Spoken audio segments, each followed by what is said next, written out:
Bueno, buenas tardes. Les doy la bienvenida a lo que sería la materia de Derecho Penal Parte Especial dentro del marco de la carrera de especialización que ahora están comenzando a cursar. Es para nosotros una gran alegría como parte del equipo que dirige Marcos Sal poder haber llegado a este momento en el que aquello que comenzó siendo una diplomatura y luego un programa de actualización, hoy llega a tener el carácter de una especialización, y esto naturalmente repercute en la cantidad de horas disponibles para dar la materia, que por cierto se han duplicado, y que entonces nos va a permitir abarcar con mayor profundidad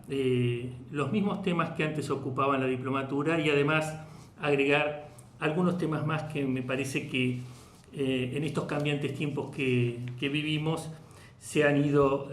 sumando a esta cuestión. Naturalmente, el marco de referencia que tiene esto se vincula con la pregunta inicial que siempre nos hemos hecho desde hace ya décadas trabajando este tema junto con Marcos. Esto que estamos teniendo frente a nosotros, esta nueva fenomenología de conductas disvariosas que merecen y tienen en muchos casos consideración penal. Es como dice Grabowski: viejo vino que está en una botella nueva, o es como discutía hace unos 25 años David Wall: es un vino nuevo que además no tiene botella.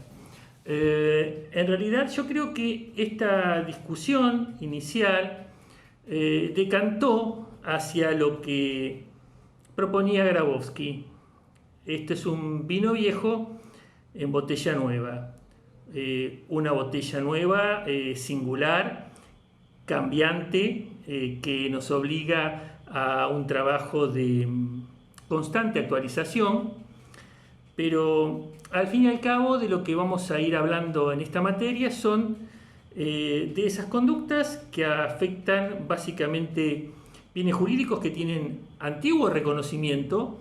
y que hoy se encuentran tecnología mediante con nuevas modalidades de ataque, y que, bueno, históricamente nos enfrentaron al problema de si tenían suficiencia los tipos legales que reconocía, por ejemplo, nuestro viejo Código Penal, para aprenderlas, o se necesitaban nuevas figuras. No es un tema simplemente de parte especial, no es un problema solo de si estamos frente a la necesidad de actualizar la legislación penal o no. Veremos que en este proceso se fueron sucediendo reformas y se fue actualizando, y si bien seguimos teniendo algunos problemas de tipicidad que los vamos a ir mencionando a lo largo del curso, también es cierto que hoy, por lo menos de lo que tiene que ver con la parte especial, muchísimas de las cosas que no hace tanto tiempo se reclamaban hoy son ley vigente y son discusiones acerca de tipicidad superadas. Pero esto, que es lo propio del derecho penal parte especial, se enmarca a su vez dentro de un cuadro que tiene que ver con el derecho penal parte general. Cuál es, si en este mundo globalizado las herramientas dogmáticas que nos provee la teoría del delito tradicional son suficientes o no para enfrentar esas nuevas realidades que se nos ofrece a partir de las nuevas tecnologías de la información y la comunicación. Es más, hoy podríamos decir que estamos empezando a ver y a discutir los problemas que nos está ofreciendo como de difícil consideración jurídica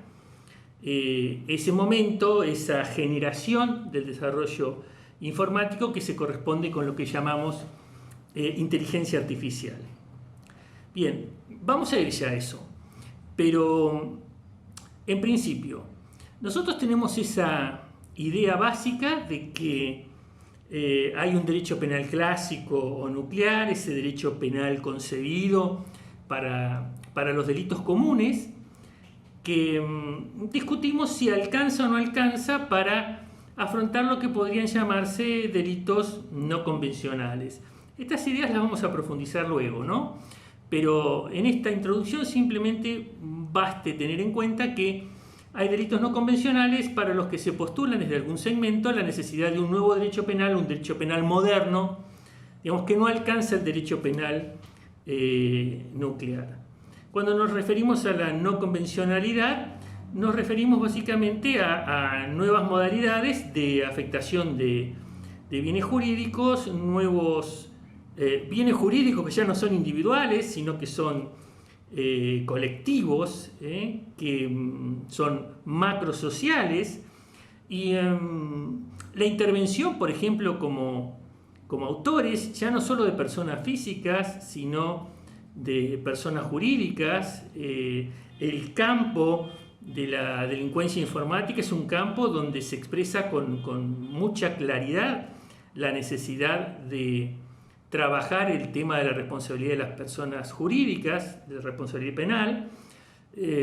singularmente porque vemos que hoy por hoy, cuando se utilice cualquier índice de medición de lo que serían las primeras grandes empresas a nivel mundial, empresas que tienen un poderío económico que las situaría dentro del concierto de países, si fueran países, en algún caso ya casi ingresando al top 10. De las 6 empresas más poderosas del mundo, en este momento 5 son del área tecnológica. Entonces, si estos jugadores se quedan fuera del panorama a considerar, entonces realmente lo más importante podría llegar a estar quedándose afuera. Y estamos hablando de algo que se realiza a través de un medio en el que, si no fuera por la intervención de estas personas jurídicas, directamente no existiría. Así que, bien, ese es otro de los problemas que nos aparecen. No vamos a perder el tiempo hablando de lo que incide o no incide la informática en nuestras vidas. Creo que todos tenemos una conciencia muy clara de cómo está atravesada nuestra vida a partir de ella, de la informática, de las tecnologías. Incluso hoy se hacen clasificaciones que nos dividen entre inmigrantes digitales, es decir, la gente que tiene la barba blanca como yo, es decir, que no nacimos con las computadoras, y los nativos digitales, estos jóvenes que parece que ya directamente salen a la vida con un celular en la mano, y que tienen una facilidad para vincularse con la tecnología notablemente distinta de la que tenemos nosotros. Hoy este tema incluso nos tendría que hacer repensar si el concepto de analfabetismo no debe ser modificado, ¿no? Históricamente el concepto de analfabetismo se vinculaba con la lectoescritura, y hoy, fíjense, piensen nomás en lo que ha pasado el año pasado en la pandemia.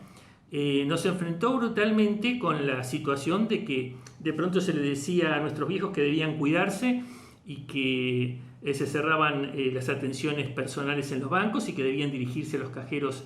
automáticos y hacer sus retiros con sus tarjetas de débito, y que convenía pagar con tarjeta de crédito, y que si se utilizaba un monedero digital se evitaba el uso de papel físico, de un papel moneda físico, y todo esto reducía las posibilidades de contagio. Bien, cuando salieron con esto nos encontramos de pronto con la conciencia de que nuestros hijos no lo podían hacer, nuestros viejos y nuestros no tan viejos, y que se necesitaba asistencia e ir con ellos a un cajero para poder hacer el retiro de su jubilación, ¿no? Y entonces la idea del analfabeto, hoy debiéramos complementarla con la idea del analfabetismo digital, en un mundo que avanzó tanto en este tema. Quien no está en condiciones de moverse dentro de ese mundo, directamente tiene un paralelo con el viejo analfabeto de lectoescritura. Otra cosa que se observa es que, por ejemplo, el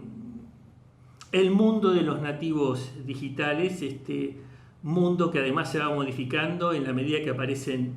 nuevos medios, nuevas plataformas, aparecen nuevas formas de lenguaje, incluso aparecen nuevas enfermedades, nuevos trastornos, por ejemplo, de atención, de sociabilización, y en lo que hace al derecho penal, aparecen nuevas formas de agresión.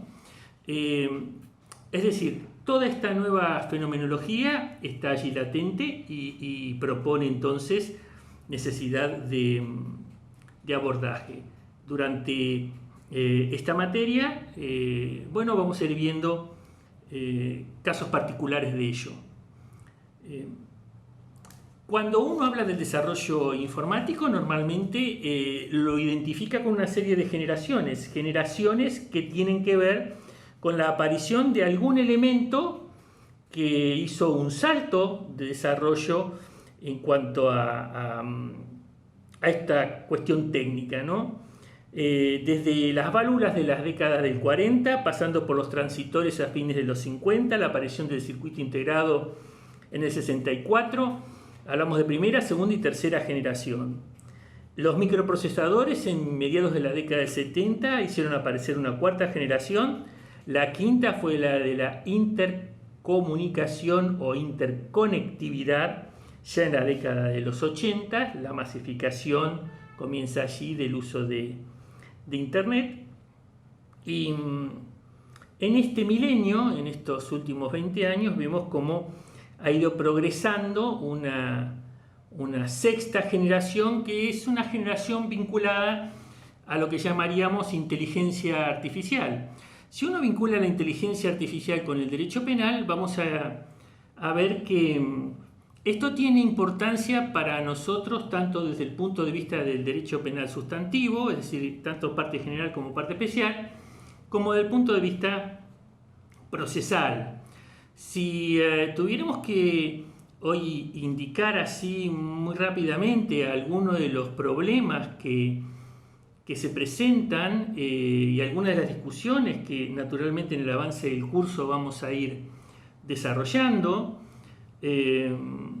a partir de la inteligencia artificial, hoy se podría decir que para el ámbito de lo penal hay dos grandes ramas de interés. Una rama es la que tiene que ver con la tecnología de predicción criminal y otra rama es la vinculada con la tecnología para la gestión judicial. Dentro de la tecnología de predicción criminal, bueno, también podríamos subdividir y hablar de prevención e investigación criminal por un lado y de apoyo de decisiones judiciales con valoración de riesgos por el otro. Cuando hablamos de prevención e investigación criminal, uno ve cómo hoy ya se pueden estar utilizando sistemas asistidos por inteligencia artificial, es decir, el uso de algoritmos que permiten, por ejemplo, establecer estándares de vigilancia predictiva, o también que se utilicen herramientas de identificación facial, por ejemplo en la vía pública, en búsqueda de personas que se entiende son sospechosas de delito o que tienen pedido de captura, entre otras cosas. Cuando uno habla de apoyo a las decisiones judiciales con valoración de riesgos, se encuentra con que hoy ya hay programas que, cargados con una serie de datos, ofrecerían al operador judicial una predicción acerca, por ejemplo, del riesgo o conveniencia de, por un lado, riesgo de una reincidencia o conveniencia de dar una libertad condicional. Este tipo de herramientas, con una enorme discusión por detrás, ya están presentes. Hace un momentito hablábamos de la situación de la pandemia sanitaria mundial, ¿no? Por la COVID-19, el coronavirus. Bueno, hemos visto cómo en distintos estados la inteligencia artificial se ha utilizado tanto como herramienta para la prevención, así como para el tratamiento sanitario, es decir, a través de herramientas asistidas con inteligencia artificial, se hace el seguimiento de líneas de contagio y se permite contener, prevenir la proliferación de casos. Y por otro lado, sabemos cómo la velocidad con que se han desarrollado estas vacunas que hoy empiezan a suministrársenos tiene que ver con la utilización de modelos asistidos por inteligencia artificial que permiten ganar una cantidad de tiempo enorme frente a simulaciones de distintas situaciones y posibilidades. También se ha dicho que el hecho de que a partir de la vigencia de la pandemia y del aislamiento social preventivo obligatorio, el distanciamiento social preventivo obligatorio, hubo una serie de cambios muy importantes en materia de conductas sociales, y esto generó también una oportunidad significativa de incremento de lo que podríamos llamar cibercrimen. Esto que al principio fue simplemente intuido, hoy empezamos a ver cómo de a poco se empiezan a elaborar trabajos estadísticos que permiten advertir cómo la criminalidad online se ha intensificado. Y se ha intensificado porque simplemente, digamos, mayor tiempo de conexión, ya sea por teletrabajo, ya sea porque se toman clases online, ya sea porque se hacen compras online, uno debe entretenerse en línea. Incluso en un momento el gobierno hasta nos dijo que debíamos tener sexo virtual, promovido oficialmente, el sexting, porque estaba cortado la posibilidad de vincularnos físicamente. Bueno, todo esto da mayor lugar, mayor espacio de aparición a delincuencia tanto de carácter patrimonial como contra la intimidad u otros bienes jurídicos como el honor, la libertad sexual, la salud pública, etc. Incluso empezamos a discutir qué es lo que pasaba con el ciberpatrullaje como metodología de prevención y de investigación acerca de la comisión de delitos vinculados con la pandemia. Y también vimos cómo había víctimas preferentes, es decir, aparecían determinados, por ejemplo, los inmigrantes digitales, nuestros viejos, como víctimas preferentes, niños, niñas, adolescentes como víctimas preferentes, incluso como la violencia de género o la violencia de control y la violencia intrafamiliar encontraron mayor pasto en la medida en que tuvimos que estar más tiempo conectados. Aun cuando no podemos ignorar que cuando hablamos de mayor tiempo de conexión, por supuesto estamos hablando de un mayor tiempo de conexión para aquellos que efectivamente tenemos la posibilidad de hacerlo, y no debemos perder de vista que, aunque pareciera que esto es algo que está sumamente extendido, en el fondo no lo es tanto. Después vamos a verlo con más detalle, pero digamos que hoy solo la mitad de la población mundial se vincula a través de redes sociales, y solo el 60% de la población mundial tiene acceso a Internet. Son números enormes si los comparamos con los de hace tan solo una década, pero también nos está queriendo decir que cuando hablamos de los problemas en redes sociales estamos hablando de algo que toca a la mitad de la población mundial. La otra mitad sencillamente se quedó afuera. Para ir cerrando este primer módulo introductorio, esta primer clase introductoria, también dentro de las cosas nuevas que nos van ofreciendo los avances tecnológicos, tenemos lo que sucede con los agentes autónomos o también llamados agentes artificiales. En particular parece interesante que dirijamos la mirada a lo que está pasando, por ejemplo, con los automotores que tienen ya cada vez más sistemas de asistencia con base en inteligencia artificial, con o sin conducción. Y bueno, este problema de los automotores y este problema de los drones, los vehículos aéreos no tripulados, que también se hacen cada vez más populares, nos enfrentan a varias cuestiones. Primero, a cómo resolver el dilema del choque, y segundo, cómo resolver el dilema de la programación. Vamos a ver entonces si debemos orientarnos hacia lo que sería la solución del egoísmo ético o si debemos adoptar una concepción utilitarista o del mal menor. Todo lo que tenga que ver con uso, restricciones, límites, reglamentaciones de estos agentes autónomos formaría de cosas que estaríamos viendo dentro de esta materia. Cortamos entonces aquí este primer video y bueno, seguiremos en otras presentaciones.